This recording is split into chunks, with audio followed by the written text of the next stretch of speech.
Men who adhere to the man box are 6.3 times more likely to have suicidal thoughts within the last 2 weeks. That's huge. Hearing men say, I wish I was providing more. I'm not securing myself enough. I'm not meeting the ideals of masculinity that I have been taught. This is not men who are choosing what masculinity means to them. This is the masculinity we have been presented and given, which is very much the man box. So you get into this really harmful cycle where men want to be more masculine. It means to be more in the man box, but actually that also hurts their mental health. All this masculinity we're talking about is stuff you do, is stuff other people see. So it's very approval based. When you are doing it well, you would assume that you feel good and you feel purposeful. But if you stray outside of those narrow bands, you feel worthless. You feel like you don't even really deserve to exist. So the clear path forward of healthy masculinity is really... So 63% of men wish they were more masculine. This is an incredibly interesting stat. What does this mean, right? I'm going to dive into this. What does it mean for men? Should they be wanting to feel more masculine? Is it good for them to feel more masculine? Is it healthy masculinity they're talking about? Is it toxic masculinity? We're going to dive into those things today, right? Because ultimately, I think as much as we feel that masculinity is under attack, masculinity isn't valuable anymore. Some people believe masculinity, we should do away with the concept completely. It's not going anywhere, right? And it's valuable and it's useful to many men, if not most men, this idea of masculinity. And, you know, depending on your criteria for what that means, does that mean the traits and values we associate with being a man? I think that's commonly what we think when we think of masculinity.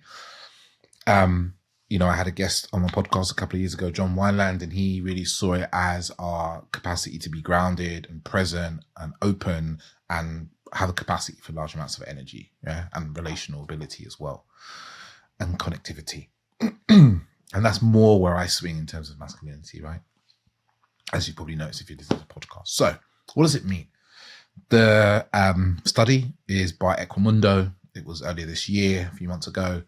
And it was an American study of about 2,500 people, men and women, and they surveyed them about some of the ideas around finances and caregiving and parenthood and being a man and so forth. And I've cherry picked a few of the bits out of there for this episode. So the first thing I want to get into is men feel they are failing at their own definition of masculinity, ? Right? Because the report also said that men overwhelmingly had their top trait, right, of being a man as being provider, right? I think it was about 88% of men believed that the top trait for a man should be provider. Now, we have to caveat this with that we are in very uncertain financial times in the world. You know, this is an American study, so they're dealing with tariffs and everything's getting more expensive and so forth. I'm British, so it's a slightly different thing, but I've got clients out in America, so I have some understanding of how men are feeling in America, right? But what do men mean when they say, I wish I was more masculine, right? Really what you're hearing men say is, I wish I was providing more, right? I'm not providing enough. I'm not strong enough. I'm not achieving enough. I'm not securing myself enough, right? I'm not meeting the ideals of masculinity that I have been taught. This is not men who are, you know, choosing what masculinity means to them, most likely. This is the masculinity we have been presented and given, right? Which is very much the man box, which I'm going to go into a bit more detail afterwards. So ultimately, what these men are kind of alluding to is this kind of internalized inadequacy, right? It's not kind of objective failure. It's this idea, this feeling that they're inadequate, right? And the question you can start to ask is like, is there inadequacy about masculinity, or is there inadequacy just because they feel they're inadequate, right? Does this come to that core wound I often talk about for men of not feeling enough, right? Because what we're really saying here, right? Men are saying that they are failing at being a man. They feel like they're failing at being a man. So I'm going to go into some of the other traits that men ranked highly, right, in the checklist of what it meant to be a man. I'm just going to read these off. So the first one, 86% of men felt that providing for their family is really important. 82% felt being a friend. 82% being strong. Conflict management, managing conflict was 77%. Giving advice, 76%. Fatherhood, 72%. Sharing care work and housework, 72 as well. Being open with emotions, 62. And there's a bunch of them that go down. And the one at the bottom I got here is, not the bottom, not the last one, but the one that was interesting is, well, the last three are interesting. I want to mention these, right? Which are 49% making loads of money, 27% managing conflict with violence, and 15% having many girlfriends, which I definitely at one point felt that was part of my masculinity, right? But ultimately, what we're seeing here is not a list of identity and character. This is a list of output, of production, of doing things you do, right? Isn't it? It's a list of things we're meant to do, right? Because ultimately what we're seeing masculinity as is output, right? Strength, financial success, winning, right? Things we do.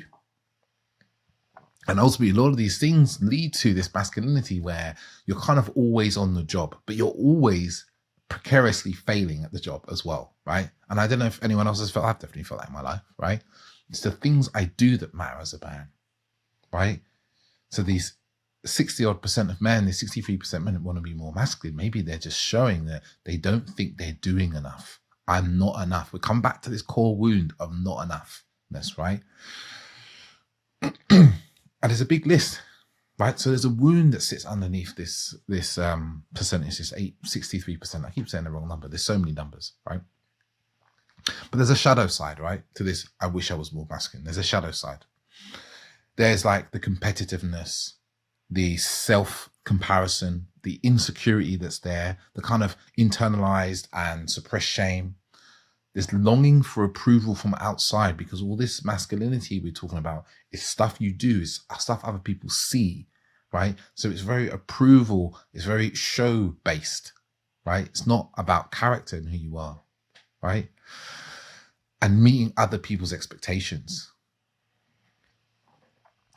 So another layer to this, what do we call it? Report. Another layer to report was they talked about the man box, right? And they asked men what percentage of them and so forth adhere to the man box and its rules. And it was quite high. It was in the 60s. I don't have the number exactly in front of me now, right? So really we're looking at more, is the idea of being more masculine for the men in this study, and for generally men, to be honest, is code for more aligned with the man box. So what is the man box? The man box is a set of rules. I've done a couple of podcast episodes about this before. But really, in its simplicity, it's like, you know, a man should dominate. A man should be emotionally stoic. He shouldn't show any emotions. He shouldn't cry. He should be tough. He should be dominant, particularly over women. He should be independent and never need help or seek help. He should be providing. He should be straight, not gay.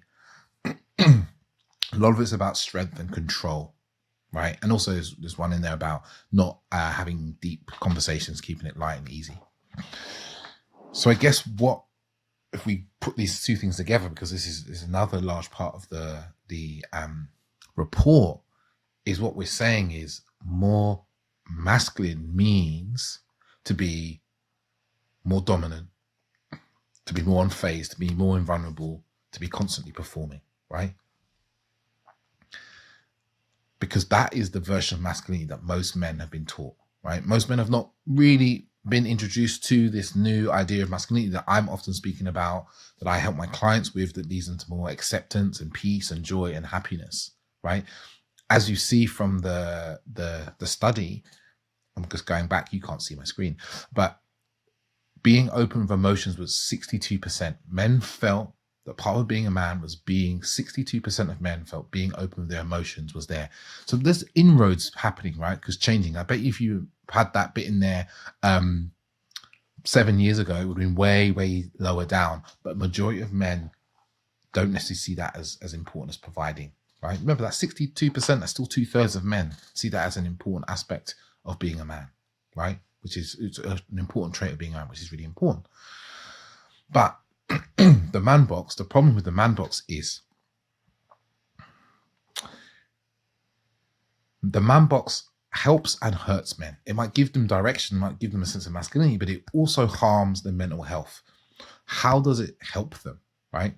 So one of the things the study also showed was that men who adhere to the man box, right, are more likely to have a sense of purpose and meaning in their lives, right? They're more likely to have a sense of purpose and meaning in their lives. But there's a big but here, right? A very big but. Men who adhere to the man box are 6.3 times more likely to have suicidal thoughts within the last 2 weeks, right? As a study put, the last 2 weeks, right? That's huge. That's huge. What we're hearing here is this very rigid way of being as a man, right? No emotional capacity, dominance, control, financial providing. When you are doing it well, you would assume that you feel good and you feel purposeful, right? But if you stray outside of those narrow bands, you feel worthless. You feel like you don't even really deserve to exist, right? And this is the problem with the man box, right? Is that it's a very narrow band of ways of being, a very narrow band of thinking. So you get into this really harmful cycle where men want to be more masculine. It means to be more in the man box, but actually that also hurts their mental health, right? And increases the likelihood of suicidal ideation, which is a huge indicator when it comes to, suicide, right? So we're looking at this man box that's like tells you not to reach out and get help, to express pain, to express sadness, to show any weakness, to be failing, to be uncertain. But in this time of economic confusion and difficulty and so forth, everyone's experiencing those things, right? You're experiencing uncertainty. You experience a feeling of failing. You experience a feeling of feeling weak, but you're not asking for help. You're not expressing your pain and you're not reaching out, right? So this is really vital for us to understand how these things all link together, right? This idea of what's masculine, what's not, and how it hurts our mental health, because this study is showing us clear signs of the links between these things. And you may feel I'm jumping to conclusions, but this isn't the first study that's shown that men who adhere to these very rigid ideas about masculinity often have worse mental health outcomes, right? There's a bunch of studies, and I'll put the link below to this study because you can get more into it. I haven't got all the study notes in front of me. I've taken what I felt was relevant because there is some stuff around men and their online presence and what they're doing online that kind of relates to this. So masculinity and this kind of amplified economic pressure, right? Let me another number for you. Men with high financial instability are 16.3 times more likely to have suicidal thoughts, right? Men with economic anxiety are 1.8 times more likely to be in the man box.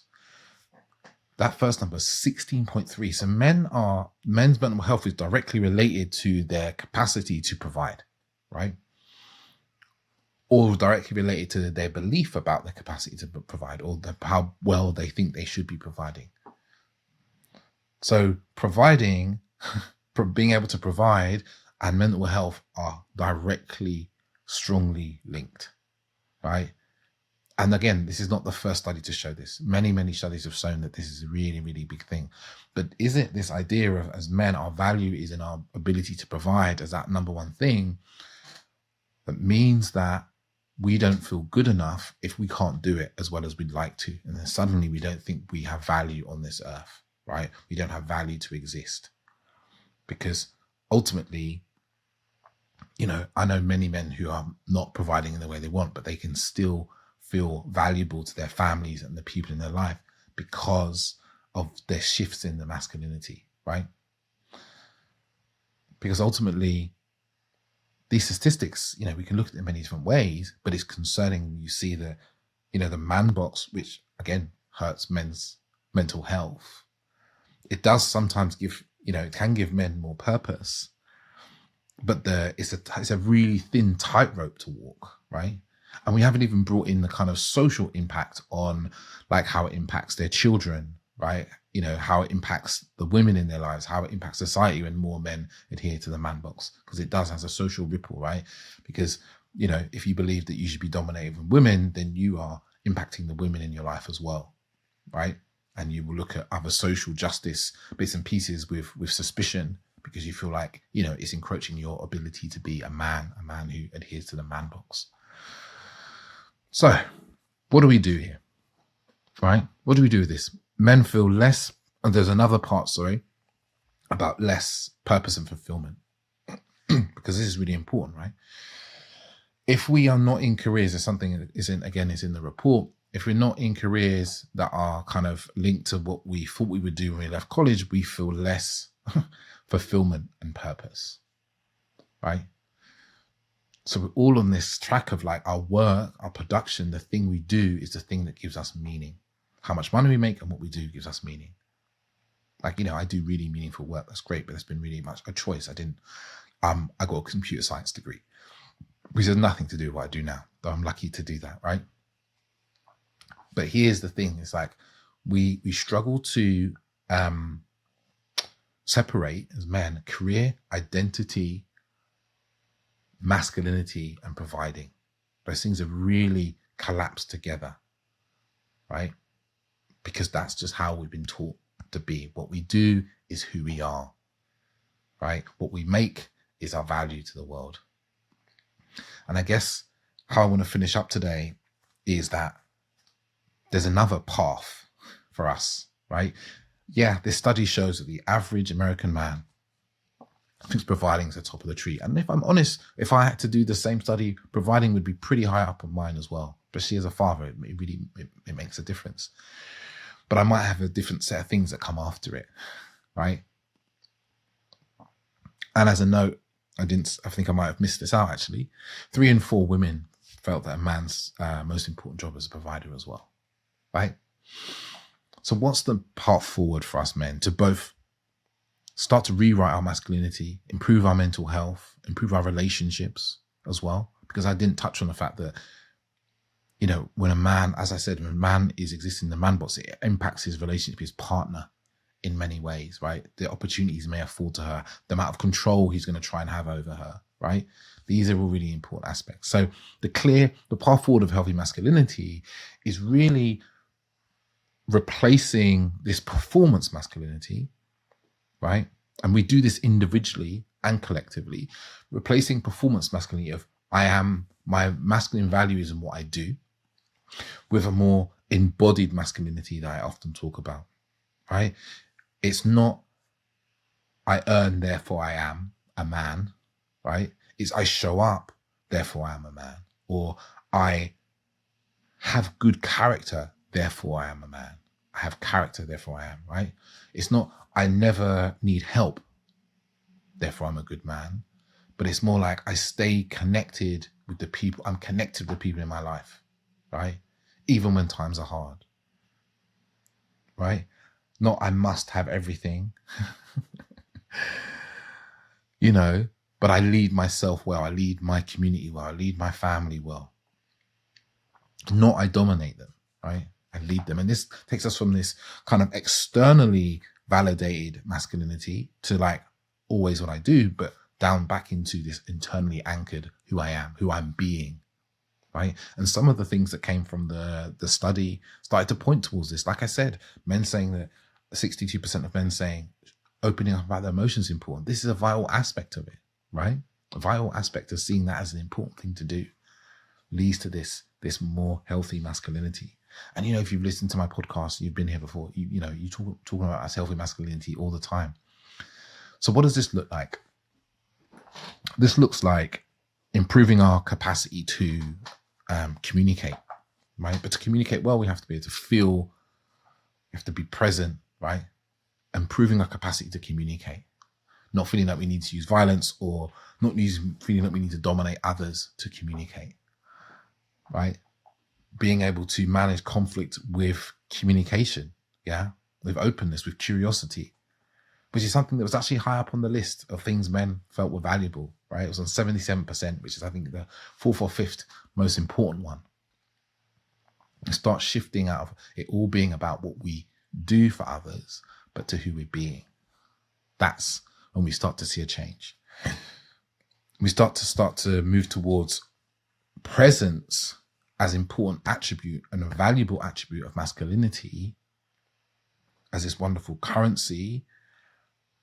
So we have the presence to be with the feelings and emotions, be with what's happening without being completely in the throes of it. So we might be in a state where we are feeling the economic anxiety, but it isn't dictating all our thoughts and our way of being, because we see that there's this anxiety that's outside of us and we have presence. We can just be like, okay, I can be like a witness of what's occurring in my own self and my own body, instead of reacting to it constantly and trying to do things from that reaction, from that anxiety and fear and worry.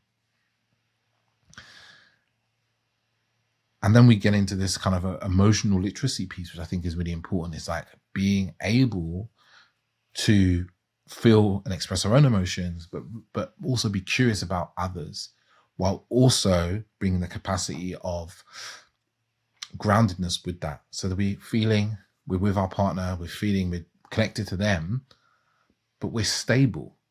We're not, overreacting to them. We're not reactive to them. We're responding to them. Another piece is really adaptability, being able to be flexible and adaptable to the situation, the place that we're in. I think this is a really beautiful trait to cultivate. And I think there's something that we don't spend enough time thinking about as a man. Being able to be flexible, not rigid like the man box is, but flexible, to flex to what's needed, to embody range, which I'm kind of getting at to here. Another kind of healthy masculine attribute when you start to bring forward is relational leadership. So this is leadership not as control, but as a responsibility, as an awareness, as a feeling of what's needed, not just for me and my selfish gain, not even just for my family's selfish gain, but for those I'm leading. So like a good leader in a company, I'll say it this way, a good leader of a company is not just thinking about the shareholders, right? He's thinking about the workforce. What do people need? What's good for the world? Like great companies, and there are great companies out there. I think of Ben and Jerry's. I was thinking Ben and Jerry's because I think they do some really great stuff. They do a lot of campaigns and they're willing to go against the grain, right? They got wonderful leadership.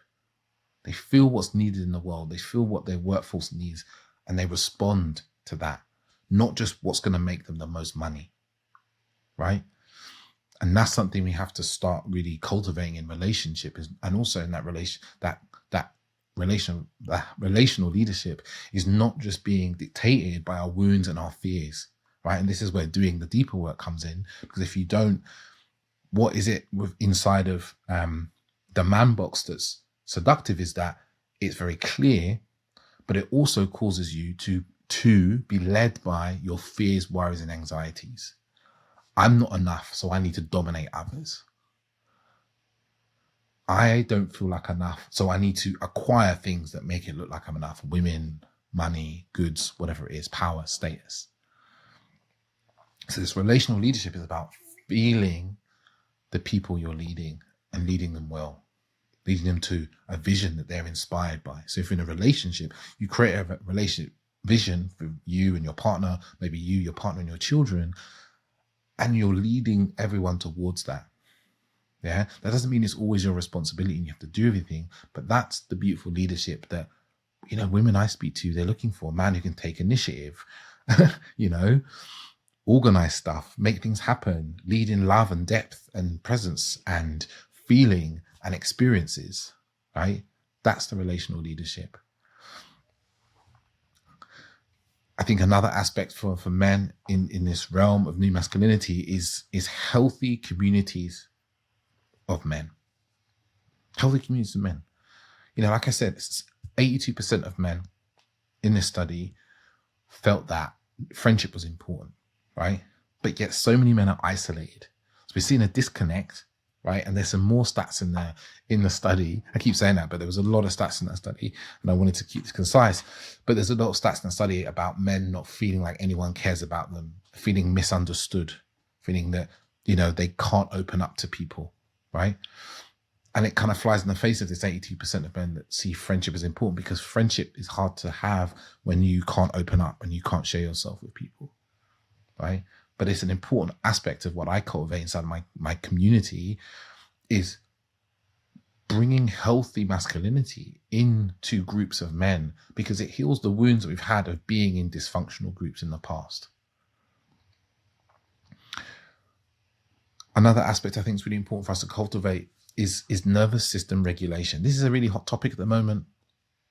And I won't even say, I know plenty about it, but there's some complexity of nervous system regulation. But actually, part of it is just simply, when you're regulated, you don't escalate conflict, right?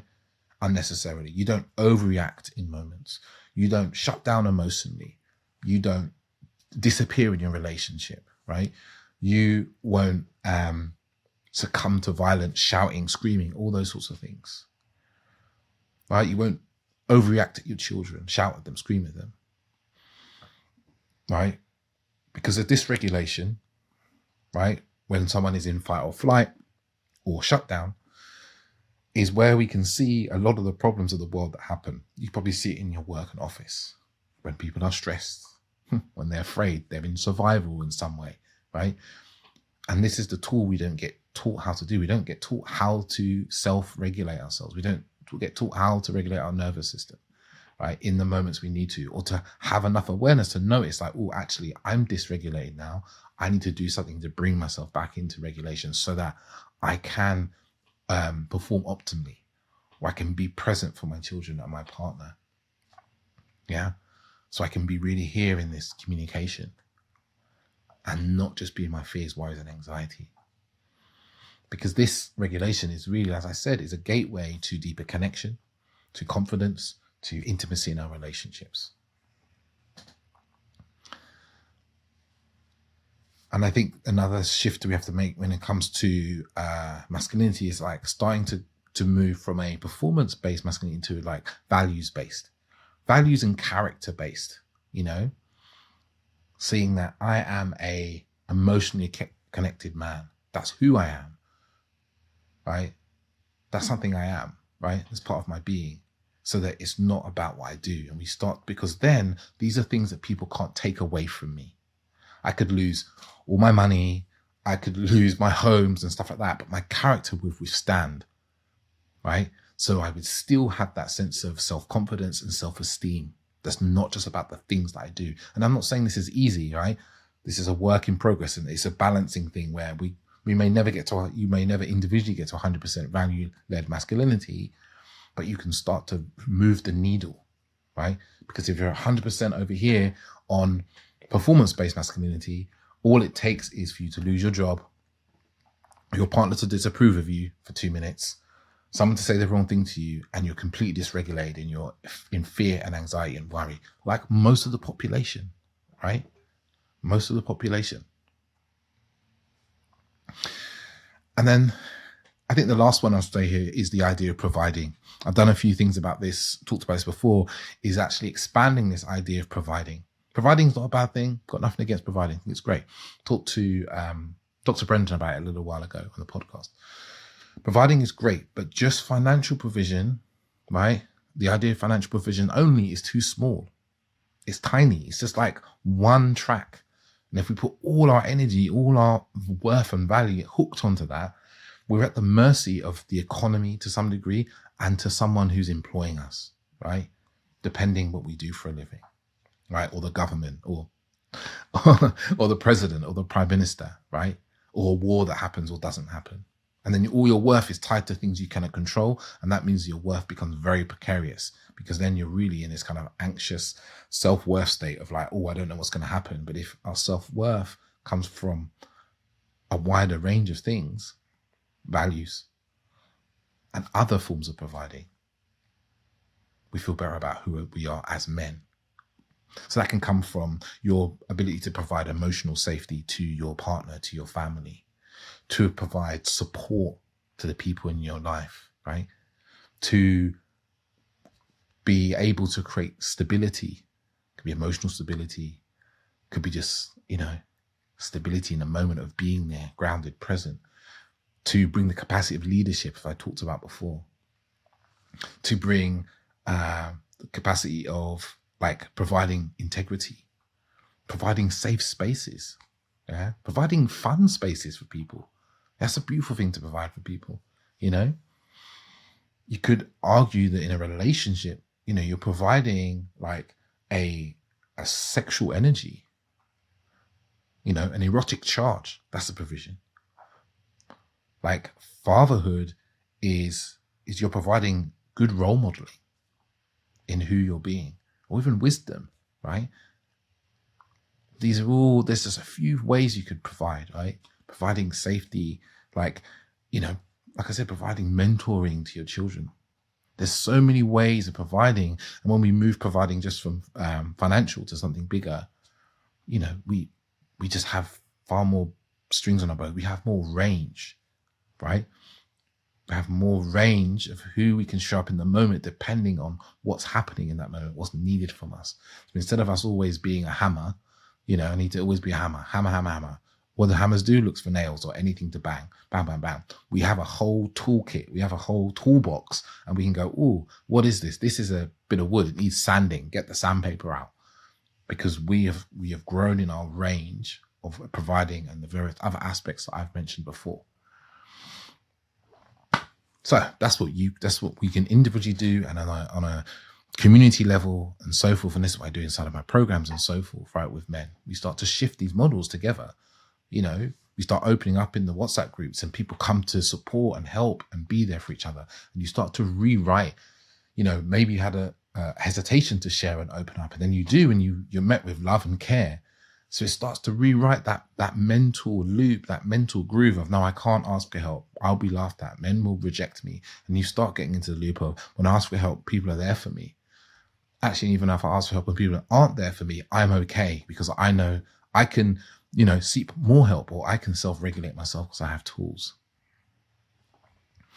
So the model really we're looking to do is trying to shift from this performance masculinity to embodied masculinity, to a more relational masculinity that isn't about just what I do, it's about who I am, and even my interconnectedness, my interdependence. Instead of just being independent, I have to rely on me, I become interdependent. I rely on other people, and other people rely on me. This is what we really shift.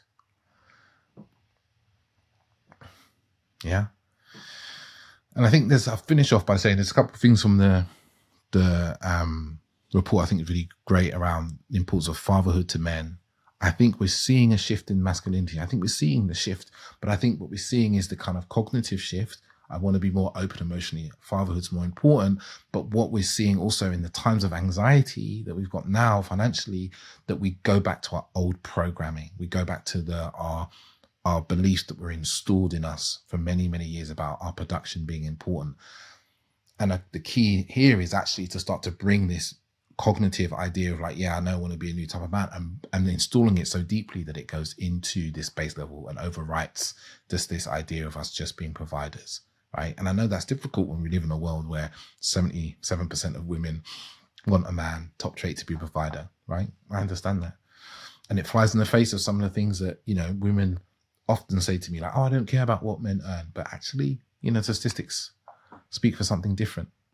But what we're looking at is this kind of masculinity 2.0 or 3.0, whatever you want to call it, that's about connection, about character. It's about presence and capacity. Thank you for having to listen to this. I'll tell you a little story. I was actually going to go to bed about an hour ago, but I started reading this report and I felt really cool to record this. So I did, because I think it's a really important aspect, because as men, if we only see ourselves as providers, it creates a lot of stress. And I see this with my clients. I see this with men that I work with. I work with CEOs and entrepreneurs and serial entrepreneurs. And when they see their job as only providing and their business starts to go badly, it plays havoc on their relationships. It plays havoc on their fathering, their friendships. And I can think of a few men I've worked with this year in particular where their businesses haven't been doing so well, And all we've done is create a level of shifting where they see their value, shifting where they see their meaning, and how it shifted how they feel about their businesses. And then that shifted how their business starts to go, right? I'm not claiming I'm a business coach. I'm not going to turn your business around. But I could definitely tell you, I can help you feel better about the relationship you have to your business struggles, because that will then in turn shift your business struggles. I've seen it so many times with guys I've worked with over the last few years, right? They come to me and they're like, yeah, I want relational stuff. We do relational stuff. We help them with their relationships are better. They communicate more. And they're like, actually, I feel way better about my business as well. Like I feel much more clear, more clear with more direction, more care for the people, all these sorts of things. So we're making change in the world, right? The world is changing. Men are changing. And I think this is really positive. It's a really positive piece to take out of this report. I will say, if you're in the game of doing this work I've talked about, we're going from this performance masculinity into this more relational and value-based masculinity. I have a program called Relate that I'm launching next year. I say next year, it's going to be early, probably Jan, Feb. Well, it's going to be launched before the end of the year. You have to start to get involved before the end of this year, but it's going to be starting next year. And if you want, there's a wait list down below. Don't hang around, because what happens is when I have a wait list and it starts to fill up to 100, 200 people, I just talk to them about the program, right? They're the only people that hear the details about it, because I don't need to go any further, because it will fill up just through there. So if you want to know about this program and how it can help you and shift your relationships and how you feel as a man, right? Giving you more purpose and meaning and a wider range of what masculinity is, add your details down below in the show notes for that link for the program for Relate. It's going to be epic. Tell me what you think of the episode. Tell me, what did you take from having a look at the report? The links in the report, for all the reports also down below. Do you want to be more masculine as a man? What does that mean to you? Answers on a postcard. We're not in that era anymore. You can put the answers straight in a comment below. Ciao, ciao.